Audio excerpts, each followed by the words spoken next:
अभी हम हैं आजमगढ़ के पुलिस अधीक्षक कार्यालय पर और भाई साहब हमसे मिले हैं, पीड़ित हैं, हज करके 5 तारीख को आए हैं और जब 8 तारीख को ये अपने घर जा रहे थे, कुछ लोगों ने इनसे रंगदारी या जिस तरीके से ये बता रहे हैं उनके साथ पैसे की डिमांड की गई। अब सरकार कह रही है कि 0 टॉलरेंस पे काम हो रहा है और कोई भी गुंडा माफिया नहीं बच रहा है उत्तर प्रदेश में खासकर। तो इनके साथ ऐसा क्यों हो रहा है? हालांकि इन्होंने एसपी साहब से बात भी की हुई है और आश्वासन भी इनको मिला है। क्या हुआ था आपके साथ?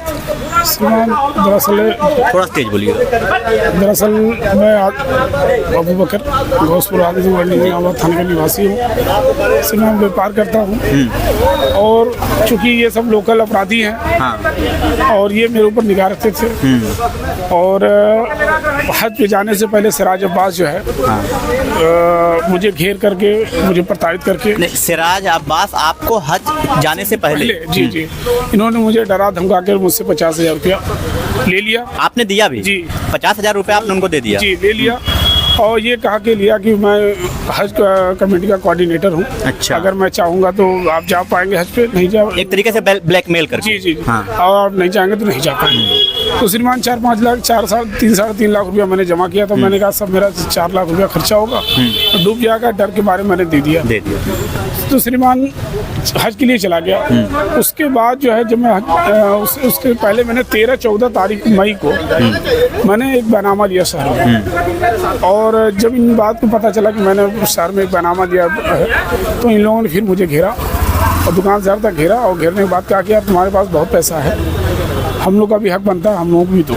ये तो एक तरीके से रंगदारी हो गई। जी ये उस समय जो है इनके साथ जो है रिजवान अहमद, फारूक हाशमी, गुफरान हाशमी और मिनहाज अहमद, ये जो इनके सब गुर्गे हैं। ये गैंग एक है क्या? जी गैंग है, ये सब साथ में थे।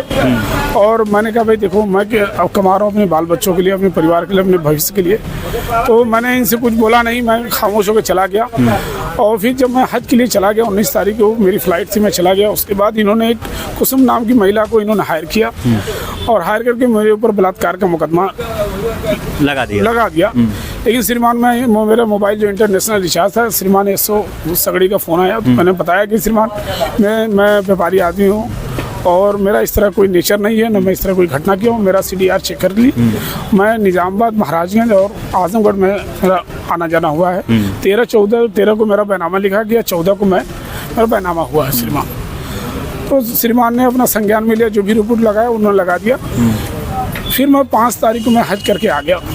हज के आने के बाद मैं 8 तारीख को मेरा न्यायालय में मुकदमा एक था, चर्च के अंदर जो रास्ता जाता है वहाँ गया तो ये लोग खड़े थे वहाँ पे। ये कितने समय की बात है? 8 तारीख? 11:30 के आसपास की बात है, सुबह 11:30।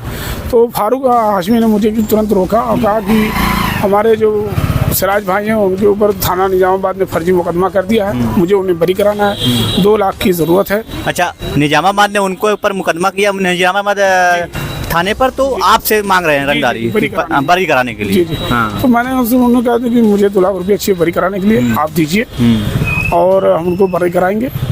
तो मैंने कहा भाई मेरे पास पैसा नहीं है, मैं खुद ही परेशान हूँ, अभी जमीन लिया हूँ, तमाम मेरे पिताजी बीमार है, तमाम हमारे खर्चे हम नहीं दे पाएंगे। मैं उनसे जान बचा के छुड़ा के वहाँ से चला गया। उन्होंने 2 दिन का समय दिया। 10 तारीख को 9 बजे जब मैं अपनी दुकान के लिए निकला तो घोषपुर सैयद बाबा के स्थान पर वहाँ 4-5 लोग जो है, फारूक हाशमी, गुफरान हाशमी, उमर हाशमी, रिजवान, मिनहाज, ये सारे लोग जो है मेरे गाड़ी के सामने 4 व्हीलर पे आके सामने खड़े हो गए। कहे कि मैंने आपसे कहा था पैसा देने के लिए, मुझे छुड़ाना है सिराज भाई को और आपने तुमने पैसा नहीं दिया है, पैसा दो। मैंने कहा भाई मेरे पास पैसा नहीं, मैं क्यों दूंगा पैसा, मैं आप लोगों के लिए थोड़ी कमाता हूँ। तो उन्होंने सीधे साफ लफ्ज़ों में कहा देखो अगर आप नहीं दोगे तो हम जीने मरने के लिए डरते नहीं हैं और आपका जो सरकारी शस्त्र लाइसेंस है वो छीन के आपकी हत्या भी कर सकते हैं। तो श्रीमान ये धमकी आपको दिया गया? इस डर से मैं अपने वकील के पास भाग के गया और उनसे प्रार्थना पत्र तैयार करा के मैंने श्रीमान इंस्पेक्टर महोदय निजामाबाद को मैंने प्रार्थना पत्र 13/7 को मैंने दिया। फिर वहाँ क्या हुआ? वहाँ पे दिया तो उन्होंने कहा ठीक मैं संज्ञान में लेता हूँ। अपराधी को बुला के बैठाए रहे और बैठाने के बाद फिर मुझे कहे जाइए मैं कार्रवाई करता हूँ। फिर उसके बाद उन्होंने उनको कार्रवाई कुछ नहीं हुई, छोड़ दिया उनको। अब सवाल यह है कि अगर इनकी मृत्यु हो जाती है तो क्या जिम्मेदारी लेंगे थाना के? कौन थे वो? ये इंस्पेक्टर साहब थे। इंस्पेक्टर साहब? जी।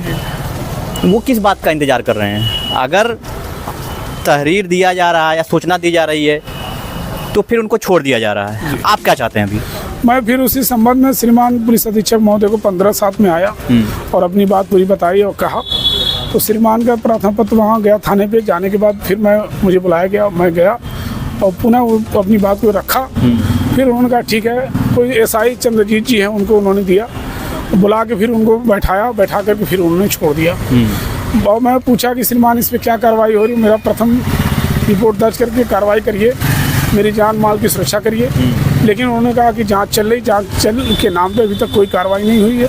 फिर पुनः अब ये जांच कितनी लंबी जाएगी कुछ पता नहीं? कुछ पता नहीं है। हाँ। कुछ पता नहीं है। अब आप कप्तान साहब के पास आए हैं? कप्तान साहब मैं दूसरी बार आया। अच्छा, दूसरी बार आया है आप आए हैं? जी जी।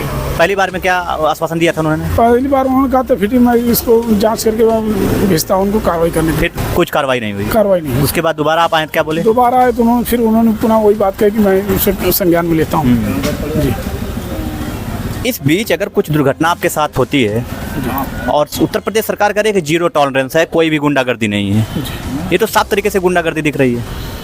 सर खुलेआम गुंडागर्दी है, पूरा गैंग है सर, ये आप देख सकते हैं। पूरा उस गैंग की ये लिस्ट है। 9 लोगों के, इसमें ये 9 लोग हैं अपराधी, बड़े बड़े अपराधी हैं। इसमें 307, 376, 3, 447, 468, 471, 420, 506, मतलब जितनी धाराएं लगभग हो सकती हैं सब लगी हुई हैं। 307, 302 के भी हैं। जी जी जी। बताइए, 323, 500, मतलब आप पढ़ते रहिए पूरी लिस्ट।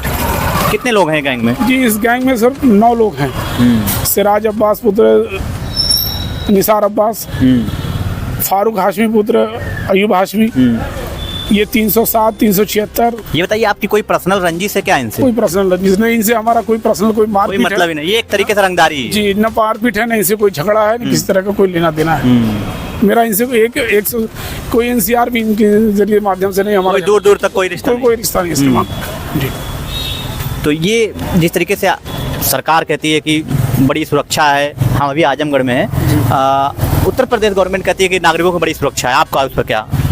श्रीमान, मुझे तो लग रहा है कि सपा जैसे शासनकाल में थाना चल रहा है निजामाबाद का। सपा जैसा चल रहा था वैसा भी वैसा चल, कोई परिवर्तन नहीं हुआ।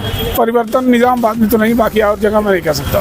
सपा में नहीं चल रहा था? निजामाबाद में सपा में यही था, आया राम गया राम। आज भी वही है? आज भी आइए, बैठिए, बताइए, चले जाइए। मतलब योगी जी के जो दावे हैं वो धरे के धरे रह गए हैं? दावे उनके धरे के धरे तो मैं नहीं कह सकता, लेकिन अधिकारी उनको उनकी बातों का अनसुनी कर रहा है। उनकी बातों का अनसुनी कर रहा है। चलिए, बहुत बहुत धन्यवाद आपका।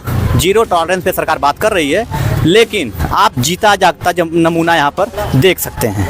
मैं हूँ नीरज, कैमरे के पीछे चंद्रेश, आप देखते रहिए सत्यवान समाचार। धन्यवाद।